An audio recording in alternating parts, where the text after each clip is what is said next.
So thank you everyone for coming to the Spotlight session. Today's topic is the displays respect behaviour. So we've got a great agenda and some great guest speakers. So familiar slide for those of you who have been on the UNSW professional journey since the beginning. We're almost at the end of the excitement that has been UNSW professional with the last behaviour. We'll have a session on the 13th of December. Marina will share some of the details around that at the end to wrap the whole experience of learning about all the UNSW behaviours in December. So there'll be an opportunity to reflect and consolidate your learnings from the entire program. So this is the behaviour. I know some of you had a look at it at your support and challenge groups last month. Really, the definition we've come up with at UNSW is about treating others with dignity and empathy and communicating with integrity and openness. And we'll explore some of the things that might work for us doing that and some of the things that might hold us back in the session that Leanne runs later on. So I'd like to welcome Professor Nick Fisk to come and talk to us and open this session. Nick joined UNSW in August 2016 as the Deputy Vice-Chancellor of Research. In his role, he provides strategic leadership and support to the Vice-Chancellor in the generation of external research income and improving UNSW's overall research performance. He's also got responsibility for attracting and retaining outstanding academic staff, both research-only staff and high-degree research students to UNSW. We've asked Nick to come and share some of his insights and his personal experiences about thinking about respect in the workplace. He's also the Management Board sponsor for the President's Award of the Displays Respect Behaviour, so I know he's had a bit of time to reflect on this behaviour in particular at UNSW. So please welcome Nick. Sarah, thanks. This is the most intimidating talk I have ever given at this university. So the ingredients for a good talk are that you should know something about it and the audience shouldn't. Well, we're sort of got a bit of a topsy-turvy here today. So I'm speaking before the professionals, the very experts at these sort of things. So forgive me a few humble words as we begin. Look, this program, the UNSW Professional, sounds fantastic. As you know, it's an integral enabler of the whole of S25. This, academic excellence, social engagement, global impact, a really quantitatively measured strategy, really ambitious. But as you all know, it's, the old adage, culture eats strategy for breakfast. You don't get anywhere without that, without getting your people management right. And that's what this is all about. You've got to bring people with you. We had the Futures consultation recently, put a lot of effort into how we present that almost in qualitative rather than quantitative terms. And, I was reasonably pleased to see the feedback that the vast majority of staff, professional and academic at UNSW, were supportive, but there were always the expected naysayers, and the briefest of the negative comments just responded, WTF. So, you don't take everyone with you. Look, we're all too busy now to do everything ourselves. Days of 80-hour weeks and all that sort of stuff are gone. You have to bring your team with you. You have to delegate. In some ways, you're almost conducting, it may not be an orchestra, it may be a quintet or an ensemble, but you get the idea of what I mean. So, of the 5 behaviours, there's a sort of gradient in the order in which you presented them. Excellence, innovation, fairly straightforward, collaboration. Diversity, a little bit trickier, but then it won't have escaped your attention that the very last is respect, probably the least tangible of them all. So this leads me to ask the question, Sarah, how the hell did I pick this one up? Because it's the trickiest. It is the most fluffy and rubbery, it's the one that's most difficult to poke a stick at. What are we going to do with it? I might have to revert to the previous slide to definitions and things in the moment. But, there's that old adage, faith, hope and love, the greatest of these is love. You can almost argue that of the 5, the greatest is respect, and it comes in so many different forms. So you notice I said adage, because I'm respectful. I won't mention where it came from, but many of you will know where it come from. And if I did mention that it was biblical, I would have to explain that I was a devout atheist who loves church music, and then I'd have to explain why that was. So we were not going to go there at all. So the definition really says it all. It is difficult to define. treat others with dignity and empathy, communicate with integrity and openness. You know, sometimes it's easiest just to look at the negatives, what it's not. But that's actually not the right way to approach things. We should think of this very much in terms of positive reinforcers. We should be glass half full people, not glass half empty people. So it is a bad approach really just to run through, I don't do any of those, therefore I'm fine. The negative behaviour I found most useful in the whole of these was, I think it was under collaboration. One of the negatives was uses devices inappropriately in meetings. And we're sitting there in the management board and I looked around the room and virtually everyone's doing this at the time. And David's giving us some guidance on what's appropriate and inappropriate use of devices. So, well, what am I going to talk about? How am I doing for respect today? I was a bit late, so I had to have my first meeting dressed in lycra. That's probably not very respectful. But to rescue myself, I'll say, for the first meeting, I have all my meetings with a standing up, usually, with, as you know, Marina, from yesterday, with an adjustable height desk. And I did at least have the good sense to realise that someone coming to the first meeting was on the shorter side, considerably so. So I dropped the desk before he, she, or came in, because that's very embarrassing to have to do it in front of them. So I just make a few comments about 5 domains I would categorise all the positives into. You are all role models. You need to practice what you preach. People will pick out inconsistencies just in your personal behaviour. Leave, what you do about leave. You know the people who are always pushing the boundaries of leave. What you do about expenses on your credit cards, all this sort of stuff. We all get people who claim the maximum amount for every single meal, etc. Not always a good look. You have to roll up your sleeves and show leadership there. You also want to show publicly pretty well in everything you do. If you're chairing a meeting or in your own team, you're being watched for the way you react to good and bad behaviour. So you do need to take a stance in public, although that's tricky because you've got to get it right. You've got to call out bad behaviour if it's really bad and make a firm statement about it. Other times you'll be looking to diffuse a situation, and that can be tricky. I mean, in many ways it's a bit like parenting. It's easy some of the time, but it's pretty tricky others of the times, and sometimes you just have to take things offline and diffuse it that way. There's the listening thing, really tricky. Listening is a two-way skill. One has to be the non-dominant party, usually, to make it work. Little tricks like interrupting to say, I hear what you say. You mustn't dismiss what people say. Sometimes summing up at the end. But we all get stuck in those conversations. You've got 10 minutes and someone's spoken for 9 minutes and 59 seconds. You actually should have softened it up a little bit earlier on with one of those sort of comments. But it's tricky. This helps you in social skills as well. Cocktail parties, functions, things like this, it's always tricky. People love talking about themselves, so begin by asking about them, not giving them a soliloquy. That doesn't usually work very well. I find it's always helpful to have something up your sleeve, some little item or tidbit from the news or something just to break the ice. And in most meetings, preparation about the other person is crucial. They love it when you've looked them up and can say something you found out about them or ask them a question with interest. Comms. We all sit there in offices, you email the person in the next office to you rather than going to say hello. That's not a great strategy for building rapport and respect. Those emails you want to send, you get an email that outrages you. Write the outraged email, put it in the draft box, come back, 5 o'clock the next morning, you say, did I really say that? Thank heavens I didn't send it. So David just complimented me on a very complicated email I had to send over the weekend.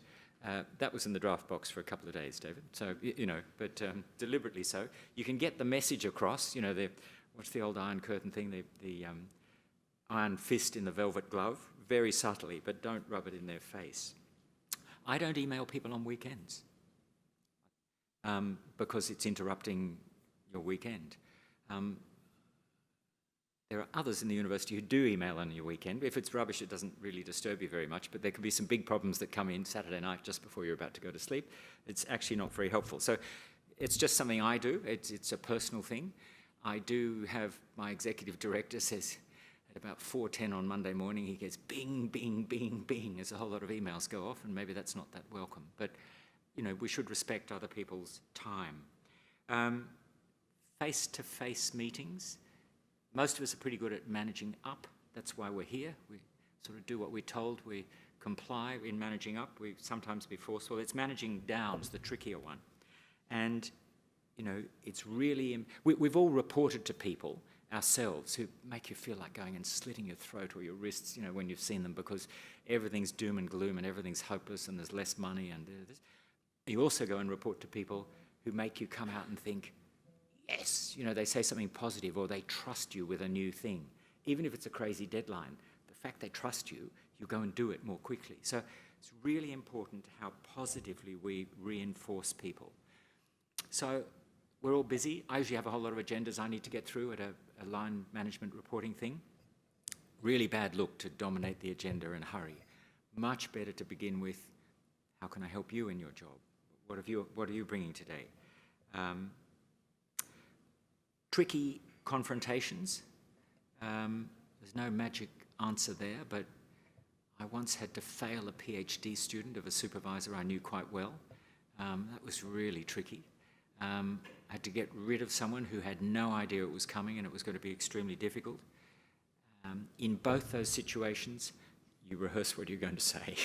You have a script. You emphasize empathy, but also a clear message. If you can soften it with, this job doesn't really appear quite right for you, or something like that, and at the end of both those, you get someone saying, okay, you're right, thank you, or actually I'm quite relieved to have it, no one's ever told me this sort of thing. Both those should have been confronted a long time earlier. Managing teams, I always like a sort of cabinet-style team where we have most of the players there. Even if it's your idea, give praise and credit to someone. Make them own an idea and they can go away and develop it. Take the blame for things. I perhaps go overboard sometimes. Why did we do this? Oh, it was your idea. Oh, okay, well, that wasn't very clever, was it? Or sometimes I'll set myself up deliberately. Which idiot thought of this? You did. Ah, well, okay. How do we get out of this? Help me here, rescue me. So a little bit of humility helps. And I think, Sarah, there was talk of we're considering 360 degrees here. Is that right?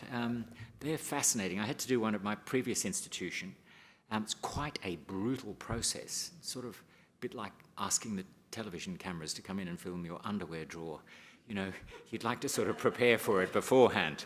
But so they go and ask people who report to you. It's semi-anonymous, and the people above you. And they also ask some external people, and then they put them all together. And, you get this report. And first thing you look at it and you say, no, this must be Merlin Crosley's, can't be mine. Must be a mistake. And then you go through all the classical sort of Kubler-Ross reactions to death. There's the denial, anger, through to depression, and then acceptance, that sort of stuff. And this can't be right. So you put it aside for a few days, and eventually you don't show anyone else. You take it home and you show it to your partner and your family. And they say, that's you to a T. And that's when it really hurts. So then, it's actually very helpful because each one of them varies a little bit, but they try and analyse your behaviour into constructive behaviours, passive defensive, aggressive defensive, and obviously constructive's good and the other two are bad. But they ask you what you think blindly. And then they show you what you think you are versus what everyone else thinks you are. And that hurts as well, especially when your family are siding with the others. So, and then you go through a process of, you get a consultant, etc., and you work on a few things. And I'm not going to tell you what I worked on, but one problem I have is naming, So many people you meet, and if you concentrate on conversation with them, etc., sometimes you've just met 10 people, you don't remember each of their names. And, the royal family have a great way of doing it. They always remember something about the individual person, just something that sticks out. That's one way, but and I've sort of had training like that, but it's still tricky. It's embarrassing. I met someone last night at a big function for the arts faculty in town. I said, oh, how do you do? I'm so-and-so. And they said, yes, we've met twice before. That's difficult. And then there's someone else I'd met only once, and I was able to explain their work to one of the guests, because they just stuck out for some reason. The worst I had was saying, have we met? And they said, yes, I used to work for you for 6 months. I guess it's better than saying, yes, I used to be married to you or something like that, but So we each have those sort of things that come out of it. So look, I'm going to stop there, Sarah. I just want to say that, I think the way you've defined respect there, treat others with dignity and empathy, communicates with integrity and openness, there are both those arms. After this, you should all go away and reflect how individually each of you relates to both those strands and how you can add value under those domains yourself. It makes you a better person at work, and that's for the university, but it also makes you a better person out of work. The respect one's just in the way you deal, even just going shopping, but particularly socially amongst friends and things, you'll notice it makes a difference. So these are all now firmly embedded in the My Career process, and thus our sort of annual and more frequently than that, conversations and appraisals. And being a sort of quantitative measurement type person, I asked myself, well, how would we measure the success of respect? And it's an obvious challenge for David, because I think almost all of you are on the sort of bonus payment scheme. So even though it's a zero-sum game, it should be the case that everyone in this room gets a higher bonus than everyone who's not in this room. But David, we look forward to those results. Thank you.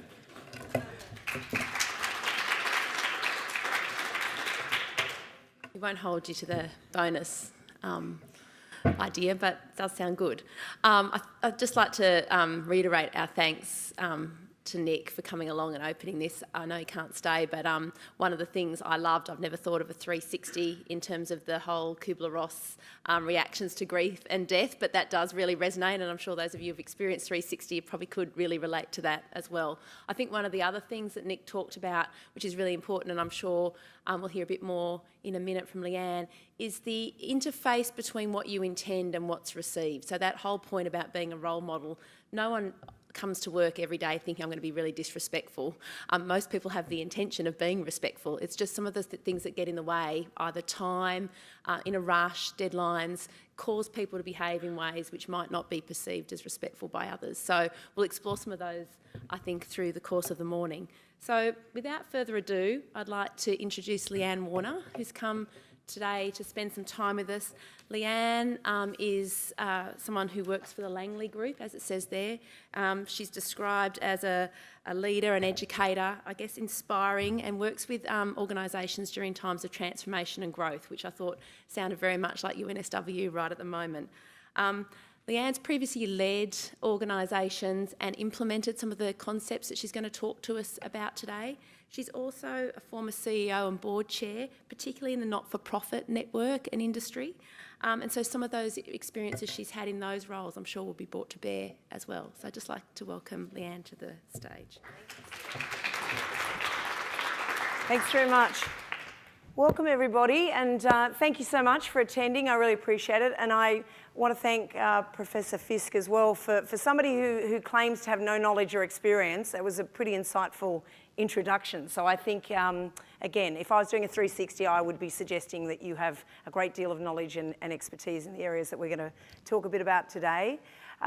Just a little bit of housekeeping. People who are sitting on a table without too many other people, do you mind joining a table group with a few more, just because it's an interactive session and I would really like to have maximum discussion happening at table groups if possible. And thank you, Sarah, for the introduction. We only have an hour, this is one of the hardest things in the world for me, because I have so much fantastic information to share with you, but I think this is the beginning of a dialogue. So if you can please assume the expectation, as you will have with all of these behaviours, that there's much more work to do back at ground zero and with your own teams and in your own lives. And I particularly liked the introduction, as it said, we are whole human beings. We are not work only, put our emotions sort of into a box as we leave home with a ribbon on top and then say, see you when I get home tonight. We take everything with us and we bring everything back. So this is a great topic, and I really am delighted to be able to speak about respect. Because it is all encapsulating, and it is about, as again Professor Fisk said really well, the Langley Group works in the space of positive psychology, emotional intelligence, and I'll come back to that because I do want to talk about the outcomes, positive psychology, emotional intelligence, and neuroscience. And so I'm going to talk a little bit today about the brain and about our emotions and the fact that they do influence the way that we act and respond every day. And we're going to do some exercises around that also. So let me just tune in with the people that are in the room today. Are we all feeling fairly energised? Yeah, there's some nodding, there's some body language that perhaps isn't suggesting that, but we'll come back to that.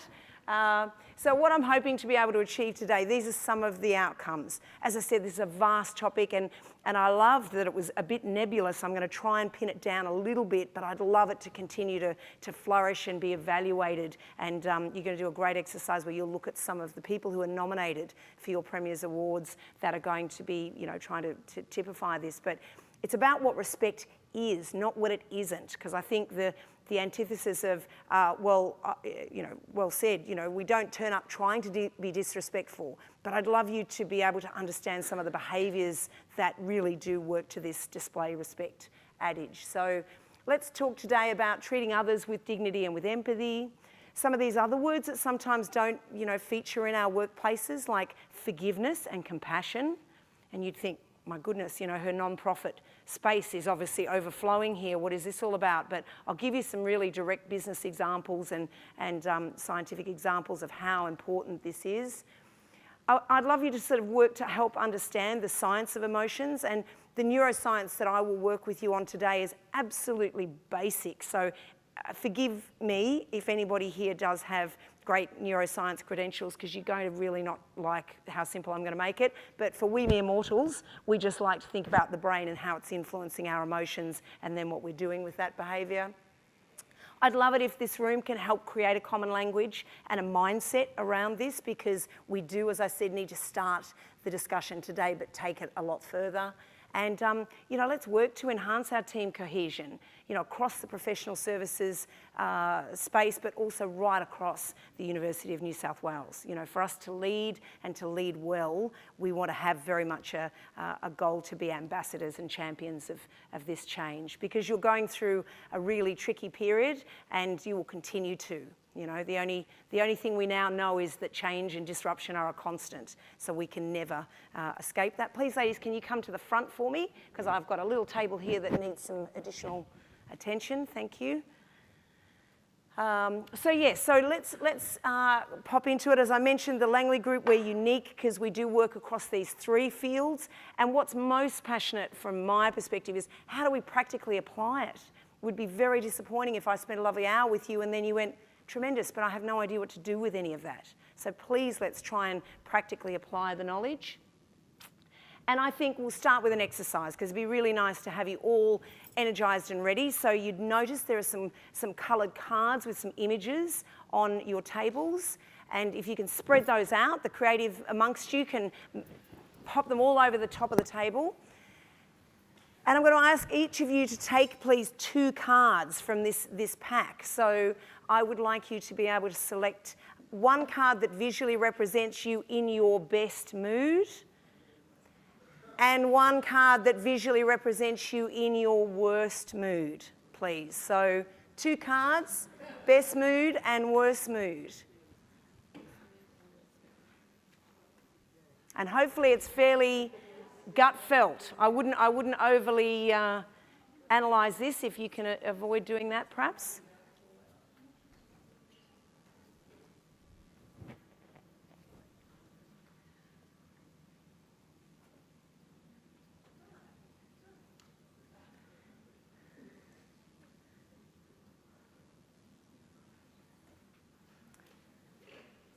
And if you can't find a card that you really like, then I would encourage you to go to another table and see if they've got something that appeals to you more.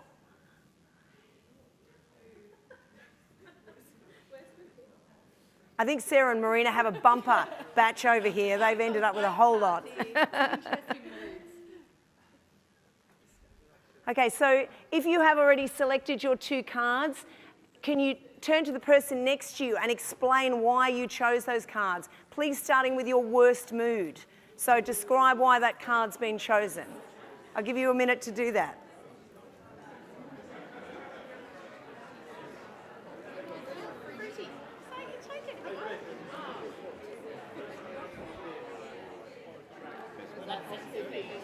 so let's just, hopefully you had a chance to share with your partner your best mood and worst mood. So if I was to describe, this is perhaps how it went in your groups, and I will just share with you mine. So my worst mood would be this one-way sign. So this is me in a situation where I feel fairly isolated, I feel that I lack choice, that I am probably corralled and urged in a direction that may or may not be at my choosing. I might be pretty fraught and pretty frustrated and probably at a point where I'm, just not happy in that situation.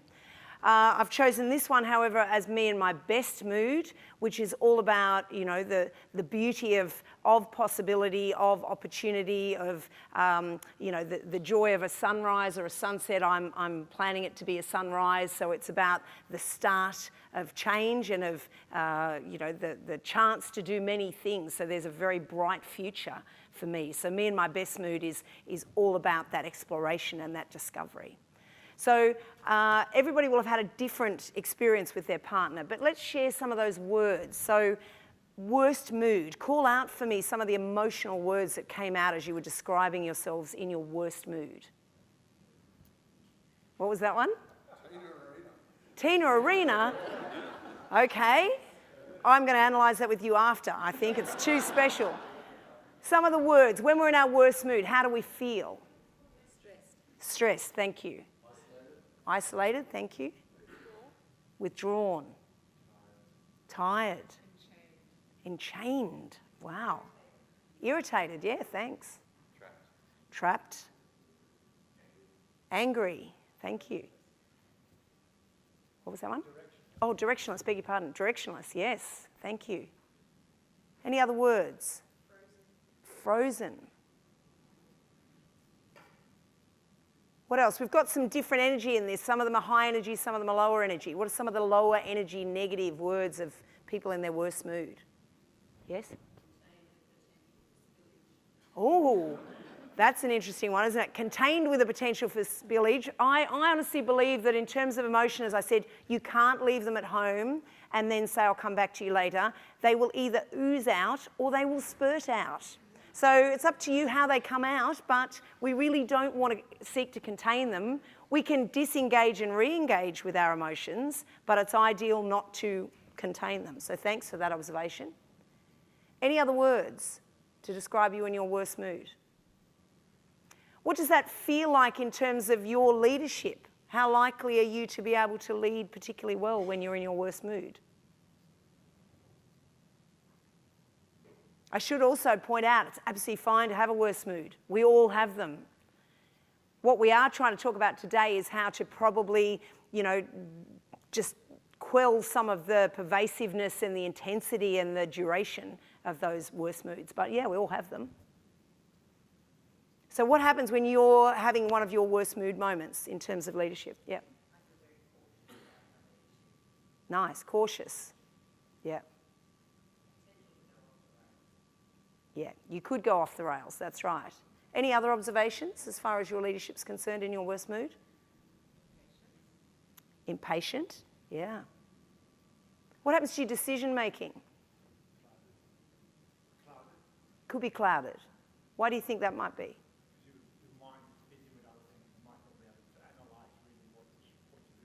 Yes, that's right. The ability to analyse, for us to use our thinking part of our brain is going to be clouded because of that emotional negative context. Impulsive, yeah.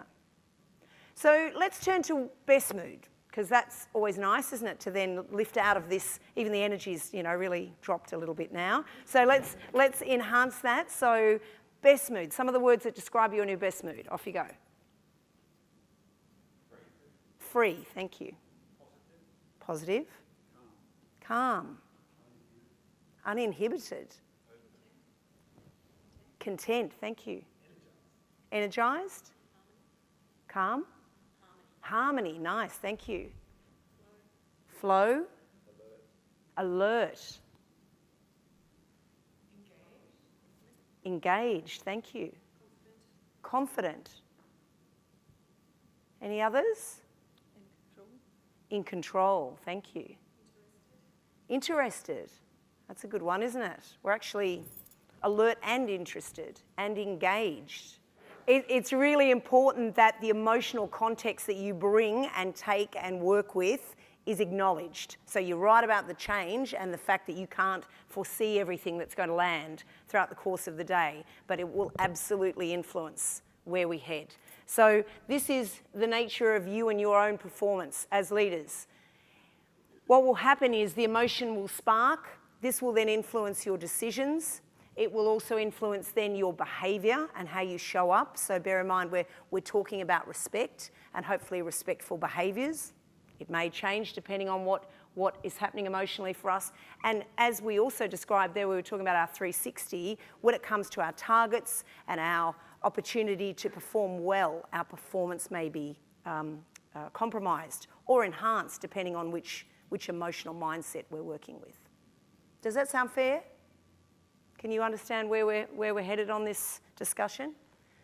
So the brain is this wonderful mechanism that is driving us every day, which is why the external circumstances can't just be benign, because our brain has an emotional reaction to it. And some of you will have experienced something called the triune brain. Has anybody heard of this before? Tri meaning three, un meaning in unity. So again, this is the bit the neuroscientists don't love, because I'm going to simplify the brain down to 3 parts. So the first part would be what is described as your reptilian or your lizard brain. So this sits at the very top of your spinal column, at the base of your brainstem there.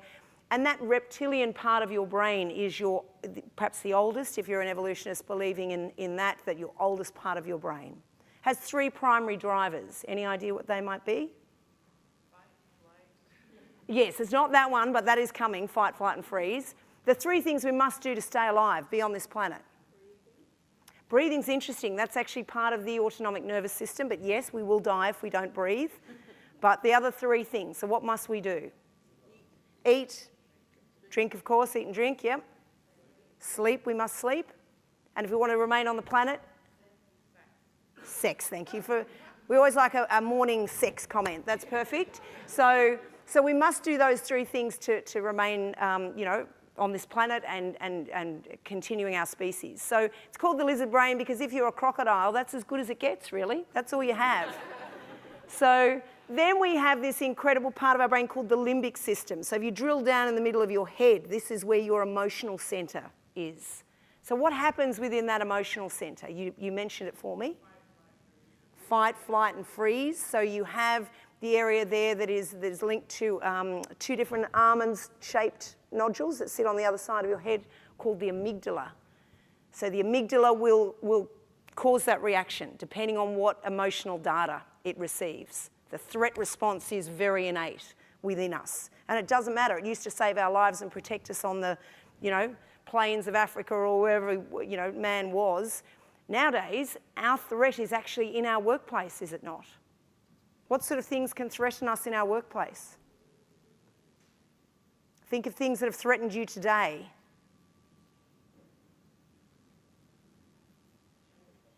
Change, absolutely. Change in that kind of inverted comma way. Everything we confront, whether it's an email, a discussion, an expectation of workload, the professor talking about something hitting on the weekend or these lovely people who like to be able to say, I never send emails on the weekend, it's disrespectful, but I delay them so on a Monday morning they hit from 7 o'clock in the morning. Same principle. You've done 10 hours more work than me. Come on. So certainly that creates a threat. But also within our limbic system are, the other tremendous areas that influence our behaviour and our performance, such as our memory centre. So the hippocampus has got our wonderful memories contained in it. And we have another area called the basal ganglia. Any idea what that's responsible for? That's habits. And we love a habit or 10, don't we, as leaders? It's really comfortable to say, I've always done it this way, I like this worked before. Well, maybe it's not going to work next time, but our brain responds really well to habits. And I sometimes visually describe that by 2 different paths. One could be an asphalt surface that's really nicely, linear and straight and calm and perfect. And then there might be a mountain bike trail with lots of rocks and, tree branches hanging over and patches of mud and slime. And that's really what we are expected to deal with every day, is the mud and the slime and the rocks and the tree branches. And our brain would love it if we just stayed in our habitual asphalt centre, but it doesn't, our workplace doesn't allow that to happen. So we do have to deal with that, and we will have an emotional reaction with our amygdala going off. The good news is we also have a reward centre, which is actually called the ventral striatum. So our brain does like it when something happy happens to us, and there is a positive reinforcement. So if I said to, is it Faye? Remind me? Yeah, if I said to Faye, that pink colour on you is just so lovely, you look really beautiful, it really accentuates, your eyes. Then Faye's having a lovely little moment where her ventral striatum's gone off, and rather than fight, flight or freeze, she's feeling quite good about that. Says, oh, thanks, Leanne, that's really kind of you. So little things happen, and our brain is full of all these amazing parts that will spark and change given the opportunity. And then we have our prefrontal cortex, which is the third part of the brain, right at the front there. What do you think that might be responsible for? Reasoning. Anything else? Thank you, that's right. Anything else? Planning, our decision making, our self-control on what you're going to have for lunch shortly. All of that is there. And the thing that's really interesting is that the first two parts, that reptilian part and the limbic part that I mentioned, they are pretty easy to be able to fuel with the neurotransmitters and the hormones that work in our body. So they are virtually automatic. Your limbic system works all night, overnight. It doesn't take a lot of what we call fuel. Whereas our big part at the front here, our prefrontal cortex, it guzzles fuel. From the moment that you wake up, having had a good night's sleep, you've got about 2 hours worth of fuel in your tank in terms of the chemicals that are running your emotional centre and your thinking part of your brain. So you need to be able to continue to restock the fuel in your body. So if I was to talk to you about chemicals and neurotransmitters and hormones that drain that ability for you to be able to reason and think well, because emotional intelligence is largely the limbic centre and the prefrontal cortex talking really well together. You know, that descriptor we had before of the email that goes in the draft box and we don't send it? Self-regulation. We desperately wanted to push send on it because we're full of all manner of negative emotion about that person or that situation. But we stopped ourselves. It's like if we had fuel tanks on the side of our head, you'd watch that every time you make one of those decisions. Gosh, you're churning through fuel. So the negative fuel that we present in our body when we express negative emotion, do you know what some of those might be called? Ideas? You know that, yeah, fight, flight and freeze. So adrenaline. So when we are ready to either run from a situation or go into combat on a situation, we have adrenaline. And there's another one that's actually called the stress hormone. Any idea of what that one is? Cortisol. Cortisol will absolutely eat up any of the positive fuel that we need to actually keep our brain functioning, and our ability to display respect is really hampered when we're in a cortisol situation. So it's like a dampener, if you like, on anything that we're attempting to do. So all that rational thought, all of those great decisions, all of that self-regulation and planning and optimal strategic thinking is doused by that. So the great news is that we have the opportunity to actually develop our own positive fuel. And what might that be called? Can you think of some of the positive neurotransmitters or hormones that exist within your brain and within your body? Thank you. Endorphins, which is a categorisation, which is a general one. Want to get into that a little bit more? No? Thank you. Dopamine. Dopamine is the main one. And the lovely news, great news for us, I think, is that you can self-produce dopamine, but you absolutely need to continue to manufacture it yourself.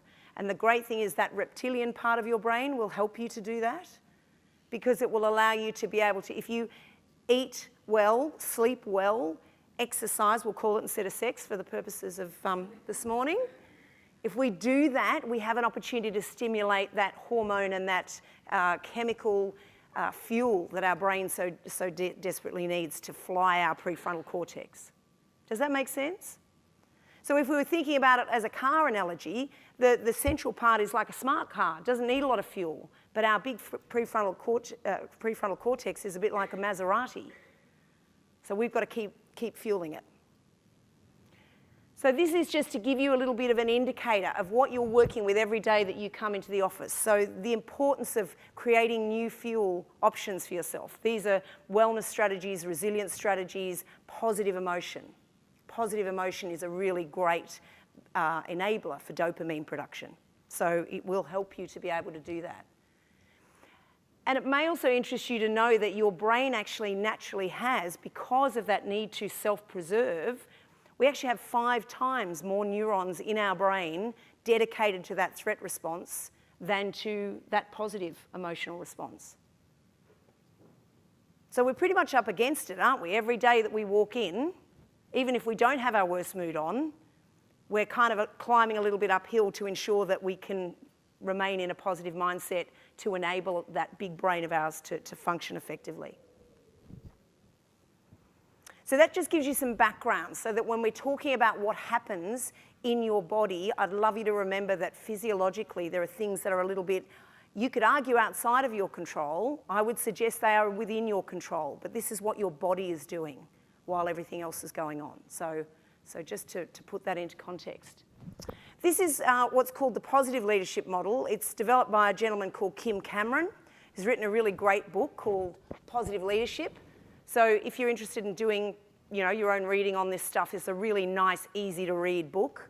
And he highlights 4 quadrants that we could work in here to be able to enhance the positive climate that we set for our teams and even for the people around us in our friends and family networks. Also, how do we create positive meaning, which I'm not going to touch on so much today, but I will have a little look at positive relationships and positive communication and the importance of those. So this first one, this positive climate piece, what this is saying is it's not talking about being happy-clappy. None of this when we talk worst mood. I am in no way ever saying to you that you must always, be engaged with positive emotion. Because negative emotions are really important to enable us to be able to do what? What would we use negative emotion for? Stay safe? What about in the workplace? What would we often use it for? In a constructive way, this is. What would we use negative emotion for? What was that one? Motivation. Some of the greatest human rights changes that we've made in our lifetime and previous lifetimes are about people who get angry, who get frustrated, irritated, action-orientated about needing to make change. And there would be things within the university that we would champion some really good change by being a little bit fed up and a little bit frustrated and a little bit in need of, putting our voice and our ideas forward. So what this is suggesting is what we are hopeful of is the ability to foster a positive climate where positive emotions will actually predominate over negative emotions in our work environment. So that's what I'm suggesting. Let's try and enhance the pervasiveness and the duration and the intensity of our positive emotions. And there are a few positive emotions here that I think really enable that ability to treat people with respect. And these would be curiosity, forgiveness, compassion, appreciation and gratitude. Are some of these familiar to you in the workplace? Yes? So let's delve into these. So curiosity, first one. Who would like to give me an indicator of how you could use curiosity in order to drive this as a positive emotion within your teams?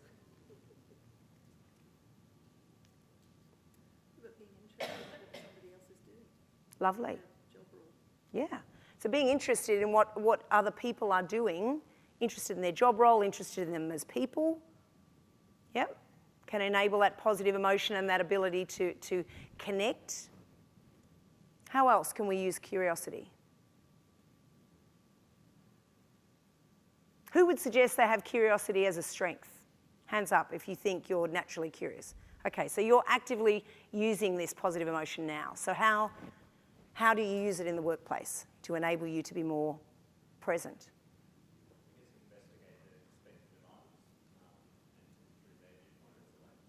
great. So investigating the, did you say attitude of others or the perspective? Curiosity is indeed one of the greatest antidotes to anxiety. So when we're feeling stressed, when we're feeling under pressure, when we're feeling like the change is hitting us, one of the most enabling positive emotions for you to embark upon is working in a curious way. So rather than railing against it or warring against it, it can be, how interesting, how fascinating. Could we imagine how we could use that? What did we just talk about with our emotions? What might be going on for that person? Is it all about what you just said or what you just did? What's the likelihood? You know, we are all big giant icebergs, aren't we? We don't know what's happening below the waterline sometimes, or maybe we do. If we are more curious and we make more of a concerted effort to understand what is in our colleagues or our team members or our stakeholders' icebergs, we may have a little bit more of a chance of fundamentally, you know, finding out what's going on to be able to enhance our relationship with that individual. Does that resonate for some of you? So I would really encourage you as a takeaway for today, turn on your curiosity dial. When next you feel frustrated or anxious or a little bit overwhelmed, you know, some of those worst mood descriptive words we were using before, tap into curiosity. How interesting, why is that happening? What could I do with that information? Why did they do that? This is another one, forgiveness. Who could offer to me some suggestions on how we could use forgiveness in our teams?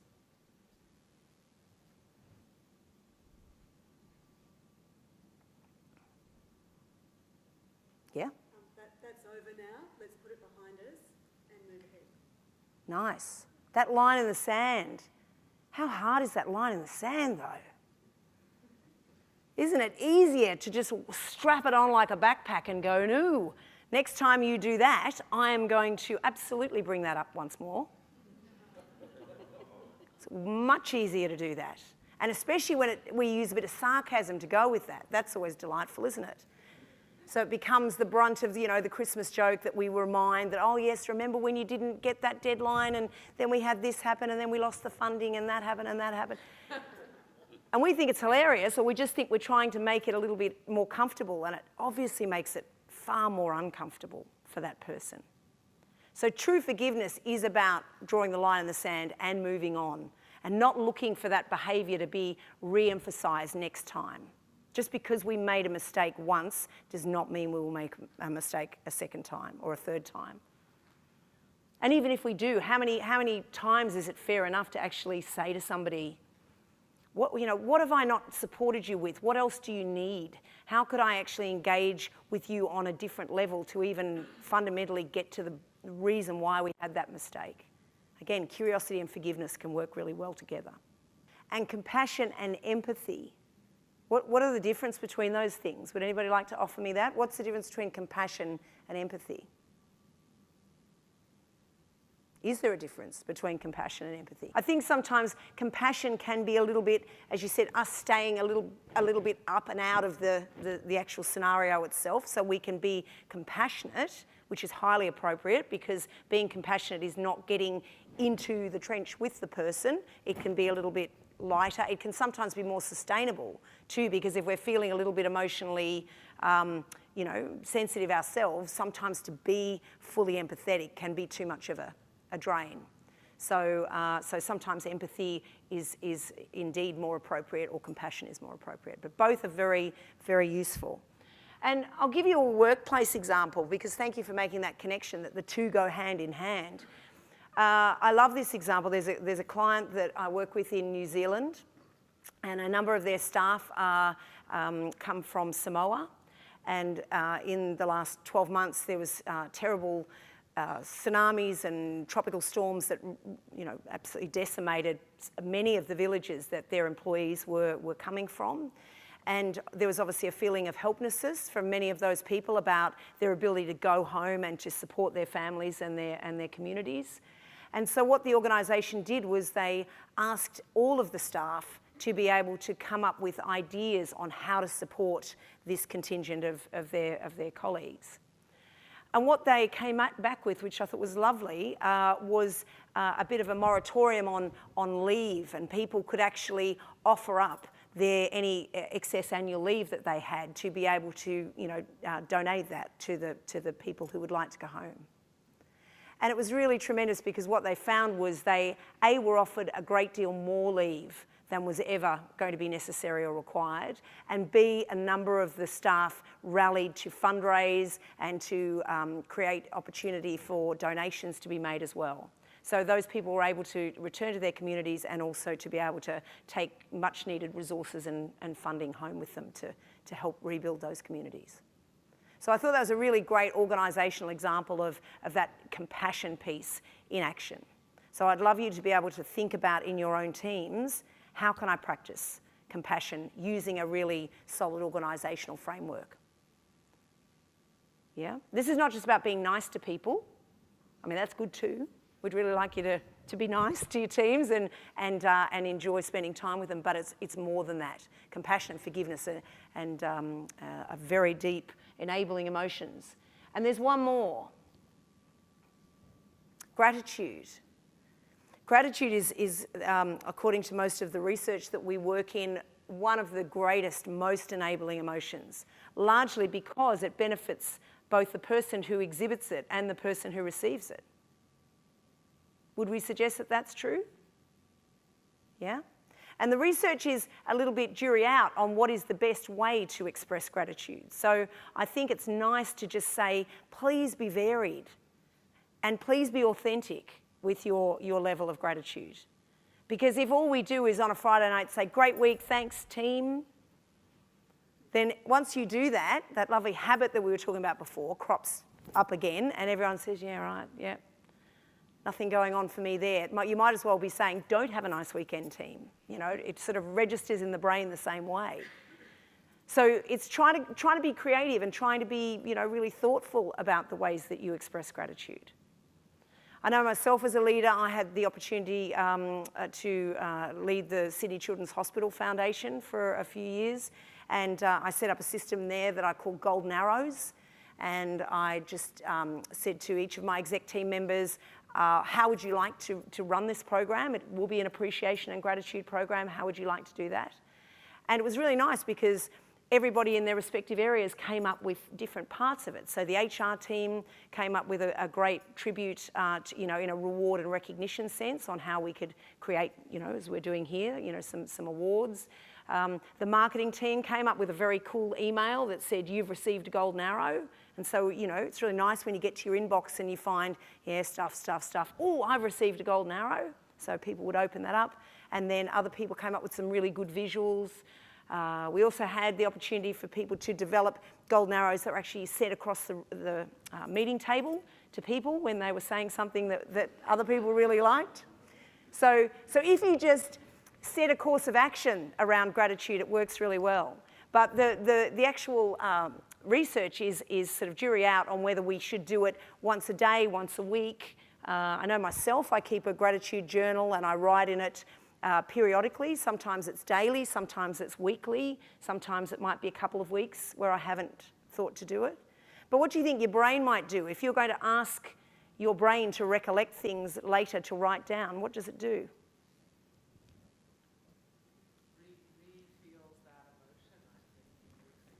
Yeah, and it looks for opportunities, doesn't it, for me to be grateful.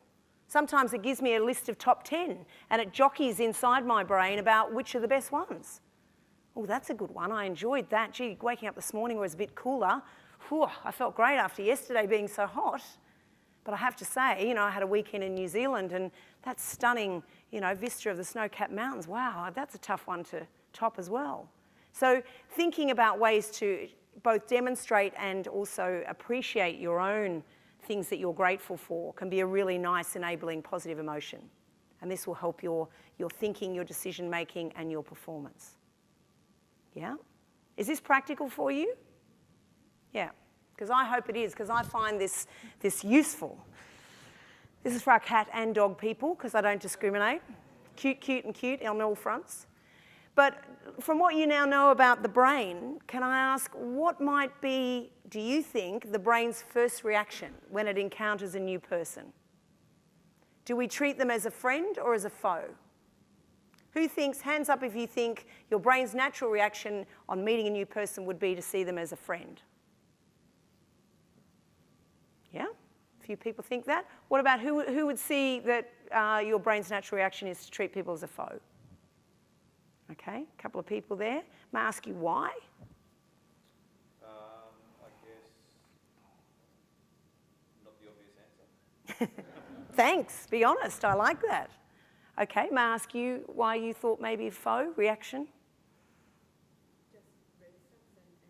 So thank you for sharing that. That's right, you could be a bit reticent. Maybe too, this is not so much about being an introvert or an extrovert. It could be, because some people are, me, you can imagine already in the 3 minutes you've known me, that in a social environment, I'm pretty capable and pretty excited about all those new people I'm going to meet, whereas an introvert won't necessarily feel the same way. But more than that, primarily, what happens in our brain from what we just talked about earlier? Right. So how might that influence that? Who thinks now potentially the first reaction may be to see people as a foe? Yeah. The brain is naturally wired. First instinct is, this person could be a threat. I need to wait. I need to evaluate. I need to think. So that's the first thing that's sparking. But the great thing is that then we take on board a whole lot of other visual cues, don't we? And, when I came in this morning and I saw Sarah and Marina again, I was able to shake their hand and I was able to say hello and make eye contact. And so any of those feelings can be dissipated pretty readily. But for some of us, when we have new team members, this can go on for a little while, can't it? Because we don't know how to suss them and they don't know how to suss us. And so it's really important that we know this is happening in people's brains initially. But then what happens is this starts to happen. So brains really love people like us, don't they? You love people that, and you would have known when you had hopefully your behaviour around diversity, that to sit in a lovely clique of people that are just like you feels fantastic. So it doesn't make you bad people. It doesn't make you, treating other people in a derisive way or a way that is unpleasant, but it's just a natural reaction because, that pathway I described for you with all the brambles and the mud and the slime versus the lovely asphalt, we're going to feel really good if we're on the asphalt because we know we get them. But then it starts to create behaviours that could be misconstrued as disrespectful or not engaging or in some ways, de-energising the people that aren't quite like us. Comments or questions at this point? How does this play out? Let's be honest. Who'd like to offer us some suggestions on where you've seen this or where you know it? Yeah. But as we said, this is not us being bad people. This is the way our brain is wired. We feel quite comfortable and we feel pretty fueled and pretty energised. We get a lot of dopamine from those people that are like us. Because there's no conflict of discussion or interest or values. We pretty much line up and we're like little eggs in a crate going, fabulous. This feels really, really harmonious. But it isn't always the best way. And remember, I also showed you those 5 times more neurons that are dedicated to the threat response. Our brain is trying to drag us back quite often to that danger, watch out place. So this feels more comfortable. So what can we do with this information? The reason why we talked about those positive emotions, let's be grateful for the person who is slightly different to us, who's creating a counterpoint position in that meeting and actually offering us an alternative to consider.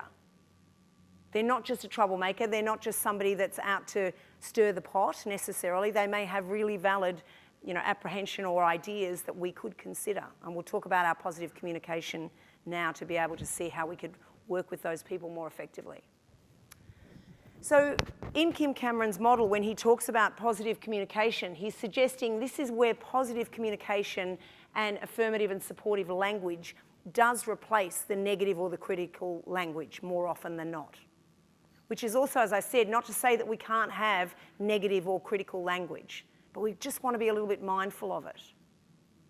You know, using words like idiot or stupid or silly or crazy, they're not great words to use. And there's some smiles in the room, which means some people might use them or rely on them. And it's not to say that we don't practice humour. Humour is one of my number one strengths, so I get it, but there are better ways of demonstrating humour than others. And sarcasm is not an effective form of humour, even though it can be a bit of a die-hard Australian way of communicating. Okay, it's not respectful, and it's something we want to be mindful of. So, with that in mind, I'm going to give you the opportunity to practice some positive communication. So what I'd like us to do is we're going to form pairs, and we're going to actually stand up to do this exercise, but I'll give you some instructions first because it makes it a bit easy because we're going to get noisy. So when I need to change tempo, I'm just going to like ding ding on a glass, if that's okay. So when you hear that noise, you'll know that that's when we're going to make a change. But in pairs, and I'd love you to go and perhaps work with somebody on this exercise that you don't know very well, so not somebody who's in your immediate team, so mingle around a little bit. In your partnership, I'd ask you please to be able to come up with a person A and a person B. So maybe we do that first. So let's all just go and find ourselves a partner and then decide between you who'd like to be person A and who'd like to be person B.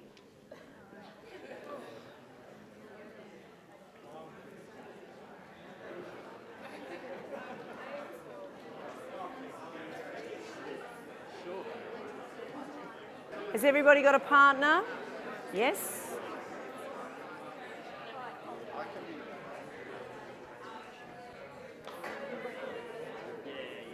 Okay, we certainly need to be in pairs.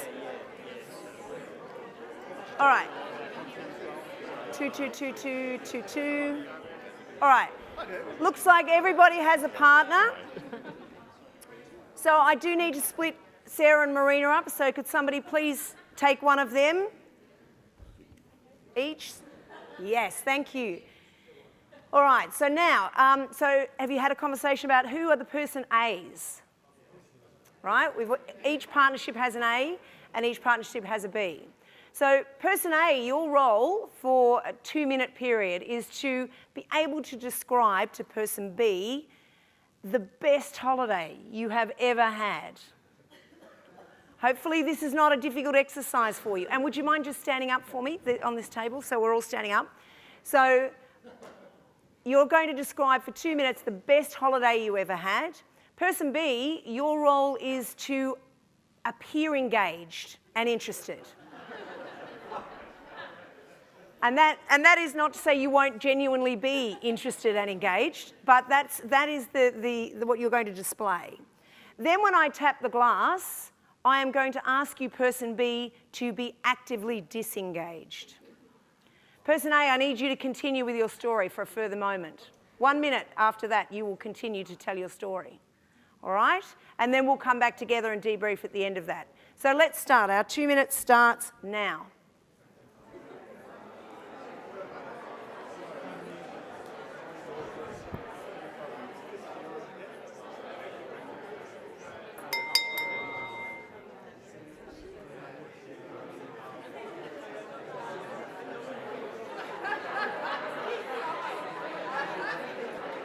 Okay, all right, let's stop it there. Thank you. All right, let's wrap it up. All right, so thank you for participating in that. Now what we're going to do before we debrief it is I'm going to give you the opportunity to change roles. So person A, you will now assume person B position. And let's not get too, full of revenge here. Let's determine that we would like to play nicely, but you have the same opportunity to experience what has just happened there. So person B, you will now assume person A's role and talk through your best holiday ever for 2 minutes. And then same thing, I will ding the glass and then you will disengage. So we're actively engaged for the first 2 minutes, then we're going to disengage for 1 minute. Off you go. Thank you. All right, let's come back to our seats now, please. Thank you.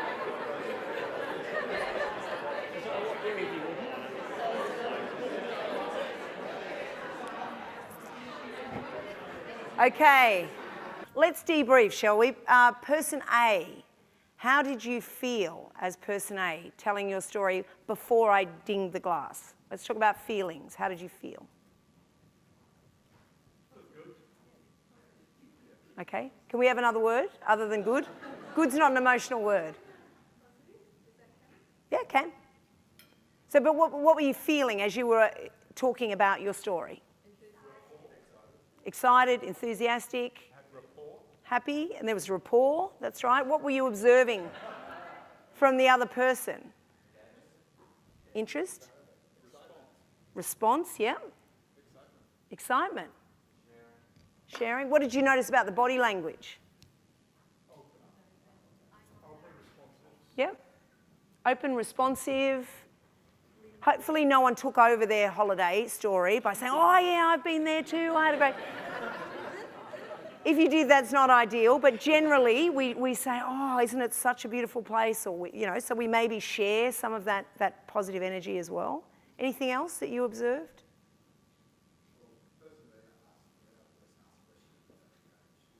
Nice. So asking questions, but not off-topic questions, hopefully on-topic questions, yes. Okay, good. And then what happened when I ding-dinged? What happened then? Violence, did you say? What happened there? The phone came out. Yeah. So who used the phone? Hands up if you used the phone. Yeah. Okay. And so then what was person A? What was your reaction when that happened? And I told you what was coming too. So even the fact that, yeah, you were still shocked, weren't you? And what was what were the behaviours that you exhibited when you were feeling shocked or? It was really difficult to keep going. Yeah, very difficult to keep going. Any other reactions that you had? What were some of the other reactions? Laughed. There's a lot of laughing. Did anybody try and maintain eye contact? What did you do? Do we do some of that? Did anybody physically touch the person? We sometimes get a bit of a shaking going on. No, we didn't slap anybody, hopefully. Okay, what about when the roles were reversed? So you then knew what was coming again, didn't you? It was the same? Frustrated. You couldn't finish your story. Any other actions?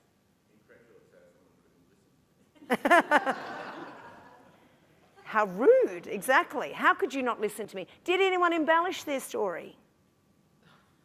Sometimes we then get the, and then we all got naked and got in the sauna. You save the best bits knowing that it's coming. I've got to keep their attention. So how does this play out for us in the workplace? I mean, some of you were less overt, I noticed. Not everybody, some people, no one walked away, did they? Did anyone actually walk away? Yeah, I like that. I thought that was very good. Oh, I need to talk to you about, yeah, that was a good one. So, but people could walk away and disappear, but you didn't do that. You were a little bit more respectful of each other than that. But yeah, so it could play out in meetings with people on technology. How else can it play out? You can turn away and go back to your work sometimes to try and get them to stop talking. That's right. How easily do we do that? Oh, yep, no problem, no problem. Even the back, if you've got one of those desks that faces this way and it's like, time's over now, thanks very much. Yeah. Did anyone do the I'm still listening? I heard a couple of people saying that, yep. No, I'm listening, yep. No, I'm listening. So we do that, don't we? Because we literally think that we can multitask and that we can do 4 or 5 things at the same time, but still give our undivided attention somehow to this person that's seeking it. I had a strategy, sorry. Yes, that's right. But do you think it works? Absolutely. Okay. Of course it doesn't. From the point of view of our brain cannot actually, the whole notion of multitasking is just not correct. It's not possible. If I haven't got time today to do an exercise with you to demonstrate that. But what's happening, as we know, is that, well, what you've just experienced is what is called social pain. You've had social rejection occur to you, and it happens in our workplace every day, multiple times during the day. And we don't mean it, and we're not being terrible people or rude people. It's just we're trying to achieve so much that we somehow fall into the trap of doing this. And the research is fascinating because it actually shows if you put somebody under an fMRI scanner, the same parts of the brain will light up under physical pain as they do under this social pain or social rejection. So the brain doesn't discern the difference between physical and social pain. So, and it even found in some of the studies that if they gave people paracetamol before this kind of exercise, it numbed the pain a little bit. So it's really real. So you need to be very conscious of this in your day-to-day. And I developed, because I learned about this when I was working about 10 years ago, and so I would now say to anybody who is coming to speak to me, you can have 2 minutes of divided attention from me, or if you come back at 11 o'clock, I can give you 15 minutes of dedicated time. And all my offices, I've been lucky enough to have a meeting table, so I would get up from my desk and I would sit at the meeting table with that person. And I never take my mobile phone to meetings, ever. There is no point. There's absolutely no point, because by doing that, you are actually actively asking your brain to disengage, one way or the other. As soon as it flashes up, you're going to actually attend to it, are you not? So, fascinating stuff, isn't it? In the essence of time, I'm going to keep moving because we do need to finish. This is the last piece I'd like to share with you before we hopefully talk about some great ways that we do actively display respect at UNSW. So this is work done by an amazing researcher at the University of California called Shelley Gable, and it's called active constructive responding. So I'd really like you to be able to take this back to your teams. The whole concept is around, obviously, active constructive is the most appropriate, but let's just work through what the others look like. So if we are being passively constructive, let's do a work example. This is in a team meeting, and one of your team members says, I have a great idea. What you may choose to do as the leader is say, that's interesting. Okay. So something like that is you're not actually saying no, but you're actually, in the way you're describing responding to the information being given, it's not particularly engaging for that individual. Then we also have the potential for us to be actively destructive. So that's interesting. You know it's never going to work. That's interesting, yeah, we've tried that before. That's interesting, that's crazy. And you might mean it in a nice way. You might go, yeah, that's interesting. So again, whatever the scoff means, who knows? But that could be impacting somebody greatly by that display that you've given there. What about active destructive? Your team member expresses an idea. You say, seriously, come on. What planet do you live on? I can't believe that under all of the circumstances that we've experienced together, you would even consider raising that as a suggestion. Now, most of you would say, I would never do that in a million years. Do we feel a bit confronted by that idea of active destructive? Who would like to perhaps nominate a time when maybe in the last 6 to 12 months they have actively said something that's fairly active destructive in a meeting? No? No one in this room has ever done this in the last 12 months. I would challenge you to rethink that. You may not be able to bring it to mind now, but there will be times that we will. For the reasons that we expressed before, we've only got 10 minutes, we've only got 5 minutes. We're really quickly getting to the nub of the issue. We're trying to problem solve. We're trying to just work in a way, so we dismiss that notion. So obviously, the alternative, which is absolutely open to you in every communication you have, is the active constructive. Thank you for that idea. The concept of us being able to run all of our team meetings from now on in Tuscany is an interesting one. How do you see that working for us? Could you engage us in a little bit more of information around how you would personally take responsibility for implementing that. So you can see that in active constructive, we're literally going to ask more questions. We're going to engage with the person. And what Shelley Gable's work teaches us is that it actually reduces the time that we spend in meetings and in discussions with people. Do you find that interesting? Because it feels longer, doesn't it? It feels like it would take a great deal more time to be actively constructive with people than, passively constructive or even actively destructive. No, it's a dumb idea. It's a dumb idea. Can't do it.